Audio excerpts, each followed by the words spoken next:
Red Voyage News, splashing the check-in. Thank you for tuning in. Before I get into this article right here, I want to take the time out to promote my Buy Me a Coffee page.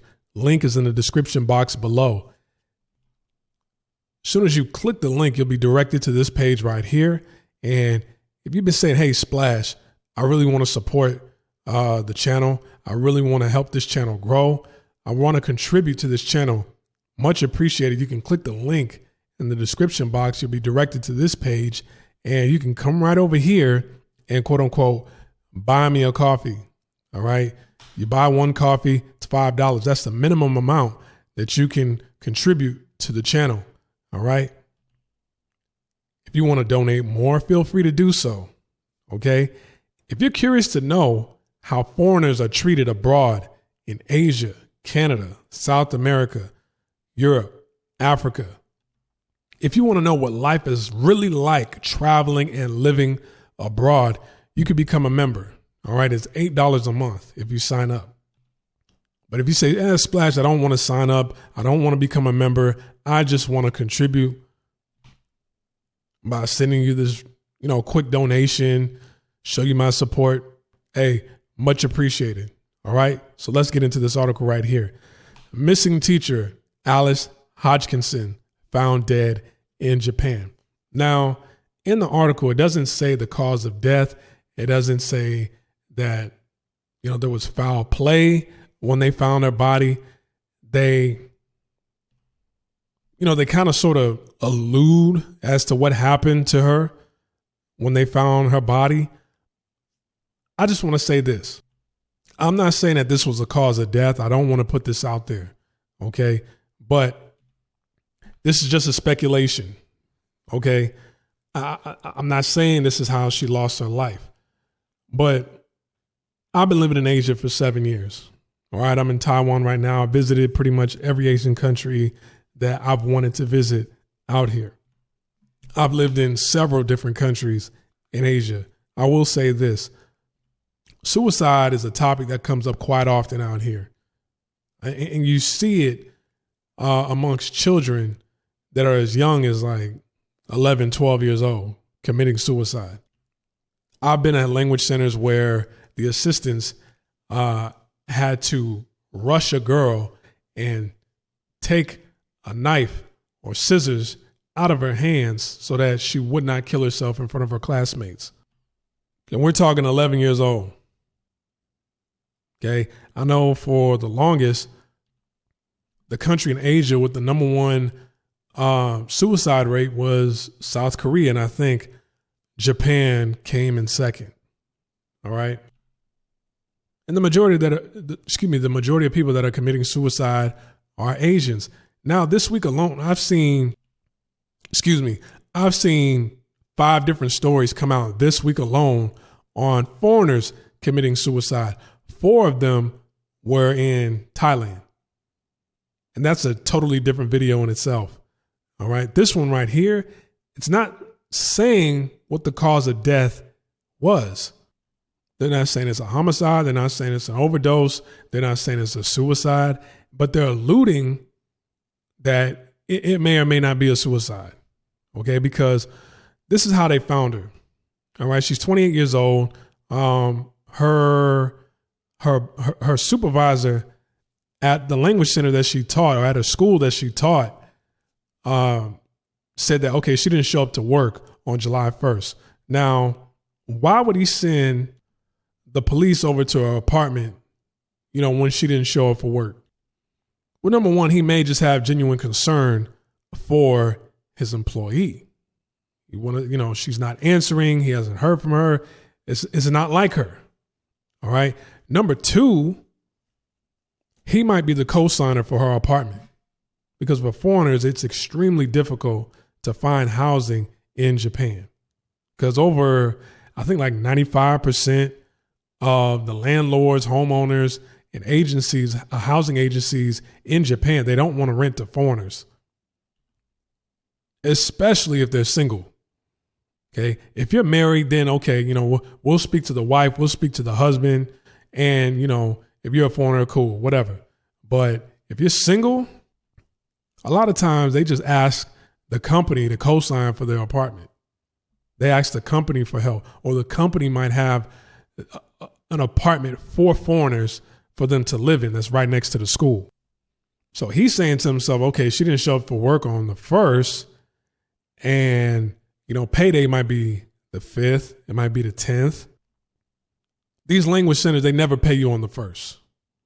They never pay you on the 1st. So okay, she didn't show up for work on the 1st, and then now the 5th has rolled around, and she hasn't paid her rent. So we need to see what's up with that apartment. If he was a co-signer, I'm not saying he was. The father said the last time he heard from her was on June 30th. Okay. And then he spoke to her FaceTime on June 21st. They went to her apartment and had to break down the door. She lived in Yokohama. From what I've heard, a lot of foreigners, they live in Yokohama. I heard it was a nice area to move to. Okay. And they said when they broke through into her apartment, they found a note, but it did not reveal what it said or if it had any connection with her disappearance. So we don't know what happened. She could have been kidnapped. It could have been a manifesto. We have no idea. It could have been a boyfriend, an ex, a crazed ex that she broke up with, and he couldn't take it. We don't know. The father said that I know that a note was left addressed to myself and Peter, my son. I don't know the exact text in the note, but I understand it suggested that she was in a distressed state when she wrote it. Okay, so she wrote it. All right. She used to live in Shanghai before coming back to the UK to study a master's degree in psychology. After spending a year in Japan, she decided to extend her trip by a further year. She had enjoyed it so much and planned to travel back to England in March 2022 to complete a PhD. Okay, the UK Foreign Office said we are in contact with local authorities in Japan regarding the death of a British woman. All right. 28 years old. And like I said, I say that the article, kind of alludes to her, perhaps she might have committed suicide. All right. So I can't rule it as a suicide, but they said the note that she wrote was her handwriting, and she wrote that, and it was, it was to her father and her brother. And it said that she was in a distressed state when she wrote it. And this is what I want to tell people, people who are thinking about moving to Asia or thinking about traveling to Asia. Well, not even traveling, but living abroad. If you're not moving with your significant other, just know that if you don't enjoy spending the majority of the time by yourself, you might be in a position like this woman right here. In Asia, especially Taiwan, you see a lot of couples that travel together over here. So, they got each other's backs. They're looking out for each other. They're sharing the rent. They're sharing the bills. It works out that way out here. When you come to Asia by yourself, just know the way you came out here is more than likely how you're going to end up for a very long time. Okay. Especially if you have a prior history of mental health issues, because number one, there's a lot of shiesty foreigners out here. A lot of foreigners are just stabbing each other in the back. They do it for drama. They love to see drama. It's entertaining, especially for people who don't know the local language. Even if they do know the local language of the country, a lot of times they don't even like speaking to the locals for the most part, unless, they're trying to order food, they're trying to get their point across. But, as soon as you learn the language, you will know exactly what people think, how people feel, how they feel about you. When I was living in Thailand, I had a neighbor. She was a young girl in her 20s. She was half white, half Thai, and she didn't even look half Thai because she had red hair, freckles, and her father was from the Netherlands. She ended up finishing her senior year of high school and going to university in Thailand. And she knew Thai because her mother taught her Thai. Now, her father's side of the family didn't want to have anything to do with her because she was half Thai. Her Thai side of the family was like, okay, you're not full Thai. And then when she would go to university, there were people, this was out of her words.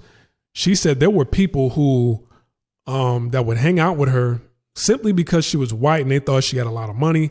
But then when they came to her house, just to hang out, and they saw that she didn't have a lot of money, she was just like, okay, this is just some regular old rinky-dink condo that you live in with your parents.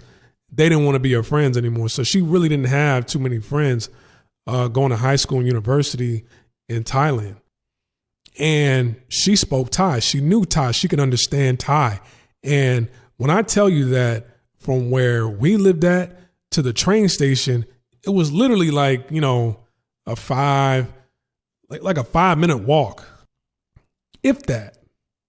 And from the condo that we lived in to the train station, there were a lot of vendors, a lot of people selling coffee and fruit, smoothies and whatnot, and shop owners. She wouldn't even walk that 5-minute distance to the train station. She would pay money to hop on a motorbike, because they got motorbike taxis in Thailand. She would pay to hop on a motorbike taxi to go to the train station for a 5-minute walk, because she said every time she walks past those vendors, those shop owners, people are always talking about her. She never liked to walk around Thailand because she could understand what people are saying. And she said a lot of people were talking crazy about her, even on the train. Like, she hated it. And the job that she had wasn't really paying her that much, and she was saving up to go back to the Netherlands. The Netherlands. And at the rate she was going, the amount of money that she was able to save, she said like it was going to be years before she would have been able to move to the Netherlands, get an apartment, and have enough savings in order to look for a job, so she can take care of herself for at least 3 months before she could actually find a job. And I said all that to say that, this woman, she was mentally just constantly stressed out, not making enough money, having to pretty much live below her means in order to save, on a regular day-to-day basis, bombarded with negative comments from people out on the street. And it gets to people after a while. And, in her mind, she was like, there's nothing I could do. Her father lived in Thailand. So it was like, I can't live with his family because his side of the family disowned him and they disowned her because she was half Thai. You see what I'm saying? And I always checked up on her from time to time because of her mental well-being. Like, are you okay? Is everything okay? Do you need somebody to talk to? And what sucks is that even if you do know the language, Asia is not a place to where you can just pour out your emotions and your feelings, because people back home don't know why you're there. They constantly keep telling you, hey, come back. Okay, come back. You can't talk to the local citizens of the country because they don't vent to each other. In America, out west, we got a bunch of mental health clinics. We got a bunch of therapists you can talk to. There's no therapist that Japanese people can go to in Japan. Their motto is Kambate, which means just try harder, do better, quit complaining, do better. As a matter of fact, in Japan, most of the English teachers there, they require you not only to be an English teacher, they require you to be a child's therapist as well, because you got a lot of kids that want to commit suicide. So they're like, okay, as a last resort, you can schedule a one-on-one meeting with the teacher so you can vent your frustration. And they pretty much, tell them everything is going to be okay. Just hang in there. You're young. Whenever you need to talk to somebody, you can talk to me. We can hang out whenever you want at school. Is that okay? Like, you're also paid to do that in Japan as well. Then on top of that, I don't know what this woman's love life was like, and maybe she felt like she was stuck because of COVID. you're working all day, you're stressed out, you're around children who aren't listening to you. Maybe, she felt like a couple guys that she went on dates with, or women she went on dates with, did her dirty. The local guys are curving her. They're probably messing around with her and drop. I don't know. I hear that from a lot of women on YouTube, a lot of women in person, like, oh, it's hard to date a local man because, they just want sex and then they're out of there. That's from what I hear. I'm not saying that's her issue. Or that's what her issue was. I'm just saying that's from what I hear. I'm just speculating. All right. So this is what I've seen all week long. And I see this all the time. When you live abroad, you have to be in the mental state that, you have to be prepared to be on your own. You have to be prepared. I'm not saying you're going to be lonely when you come out here. I'm not saying that. But before you come out to Asia, you have to know. You have to be mentally prepared to say, okay, I can enjoy being by myself. I'm prepared to be by myself. I'm prepared to not have anybody around because there's a lot of shiesty people who don't have my best interests at heart. You have to be prepared for that when you come out here. Once you're prepared for that, everything just goes up from there. Everything just goes up from there. When you're not prepared for that, according to what the letter, the condition mentally she was in when she wrote the letter, that's what a lot of people go through out here. Okay. This video has gone on long enough. I'm going to end it right here. Like, subscribe, comment, share this video. I thank you for viewing this video. Hey, if you want to donate, link is in the description box below. Buy me a coffee. You want to become a member, $8 a month. I'll check you out in the next video. All right. Peace.